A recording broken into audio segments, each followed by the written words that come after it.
Indonesia dalam bahaya besar. Sekitar akhir tahun 99 atau awal tahun 2000, diadakan rapat orang-orang Tionghoa di Universitas Atmajaya, kawasan Semanggi, Jakarta, yang diprakarsai oleh Mokhtar Riyadi dan anaknya James Riyadi.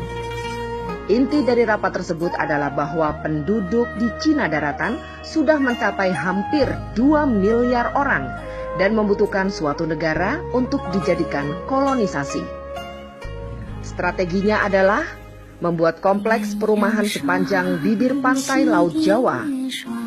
Fungsinya supaya mudah menyelundupkan barang, dan yang paling penting adalah menyelundupkan orang dari Cina daratan melalui laut langsung ke bawah kolong rumah-rumah mereka yang berada di bibir pantai.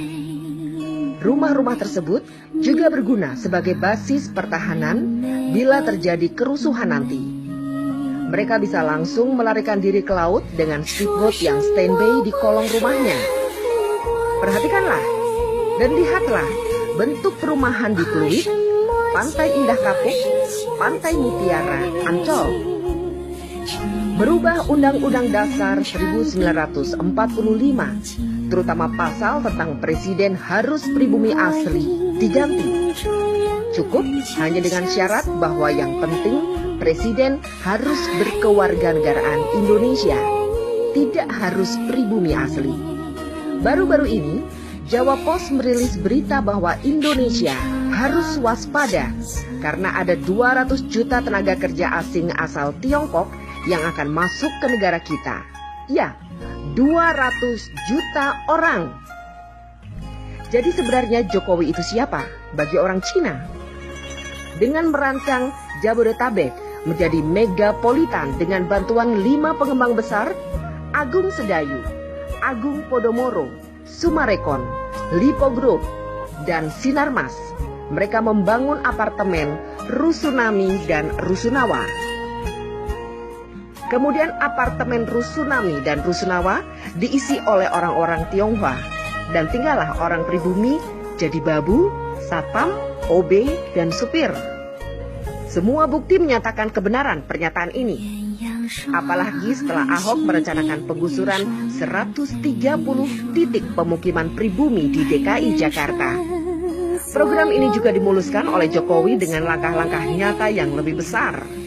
Memiskinkan rakyat Indonesia dengan berbagai cara, bekerja sama dengan pemerintah Cina dalam segala bidang, dan menggantikan peran Amerika di Indonesia selama ini, dan menjual atau menggadaikan aset-aset nasional Indonesia yang vital kepada pihak Cina. Jokowi secara sengaja membuat ekonomi dan politik Indonesia carut-marut untuk membuat pribumi semakin hancur berantakan, banyak pengangguran, dan jumlah orang miskin semakin besar.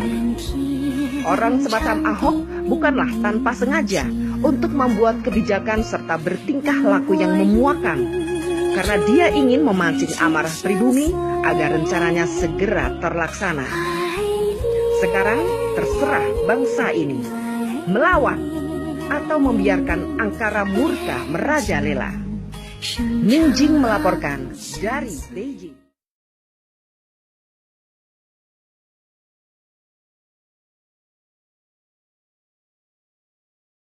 Saya katakan teori dominonya Pak Ali Murtopo. Sumatera bagian timur, Kalimantan bagian barat, Jawa bagian utara. Ini adalah lorong jalannya domino dari utara. Bahwa teori domino Cina adalah mereka akan mulai membangun kekuatan ekonomi di negara kita.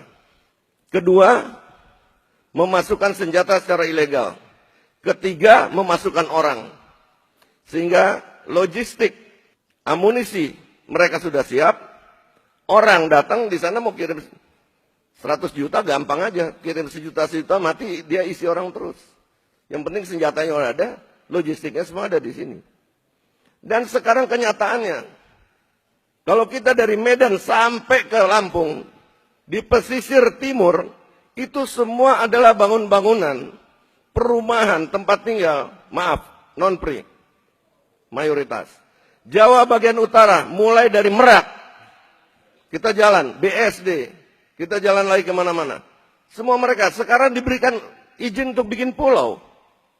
Jualan apartemen tidak pernah kosong, selalu habis. Siapa yang isi? Dulu saya tanya kepada teman-teman yang itu, siapa yang beli kok bisa laku bener? Oh dari Bangka, dari Medan. Saya tanya penjabat-penjabat di Medan Bangka, tidak berkurang penduduknya. Ini dari mana orangnya? Pernah kita sensus tidak orang-orang ini? Jadi saya curiga bahwa di pemerintah kita pernah kemasukan mereka-mereka ini yang menyiapkan satu gerakan mengembalikan komunisme, karena kita ingat tahun 65 itu bukan komunis Rusia. Kita putus hubungan dengan RRC karena mulai dari situ hubungan Bapak Subandrio pada waktu itu. Jadi ada aparat-aparat kita yang pengambil kebijaksanaan di pemerintah, bahkan legislatif kita sudah kemasukan dan sudah mereka bisa memutuskan dan mengambil kebijaksanaan. Ini yang harus kita bersihkan. Dan sekarang lagi anehnya ada yang mengatakan penjabat kita, oh biarkan saja mereka pakai kaos itu yang lambang-lambang komunis atau PKI. Itu mode lagi ngetren sekarang. Ini harus dipertanyakan. Ngerti nggak soal keamanan negara gitu? Kita selalu bicara bahaya laten. Dan saya masih mengalami zaman komunis itu.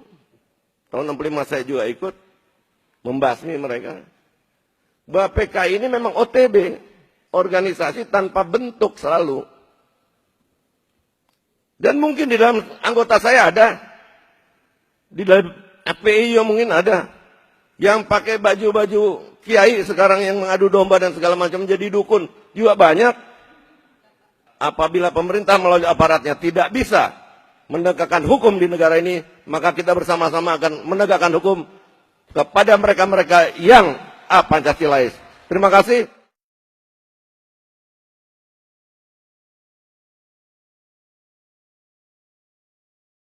Ide dan sebagainya. Izin Bang, terkait dengan adanya isu akan ada aksi tanggal 2. Persiapan kita sendiri seperti apa sebenarnya? Ya? Persiapan kita sendiri seperti apa? Ya, persiapan kita berdoa. Berdoa. Siapapun yang akan mengacau bangsa ini tidak bisa kalau kita berdoa. Ya, yang akan mengacaukan bangsa ini bukan orang yang beragama. Saya yakin itu. Dan akan berhadapan dengan TNI Polri, dengan seluruh masyarakat. Allahu Akbar. Tidak ada satupun pengkhianat-pengkhianat bangsa yang bisa hidup di negara ini. Nggak ada. Mau nantang silakan. DITI, Kahar Musakar, komunis semuanya nggak bisa. Karena apa? Karena kita selalu berdoa kepada Allah Subhanahu Wa Taala. Allahu Akbar. Ya. Kalau demo yang biasa, tertib, memang itu kan menyampaikan pendapat. Tapi kalau sudah berusak, kalau sudah makar, berhadapan dengan saya dan prajurit saya, dan Polri. Prajurit saya juga siap berjihad, mempertahankan negara kesatuan Republik Indonesia berdasarkan Pancasila bersama-sama seluruh komponen masyarakat. Allahu Akbar. Kita berjihad bersama-sama mempertahankan negara. Allahu Akbar. Jangan ada yang takutin. Ya, Allah Subhanahu Wa Taala bersama-sama kita. Allahu Terima kasih. Akbar.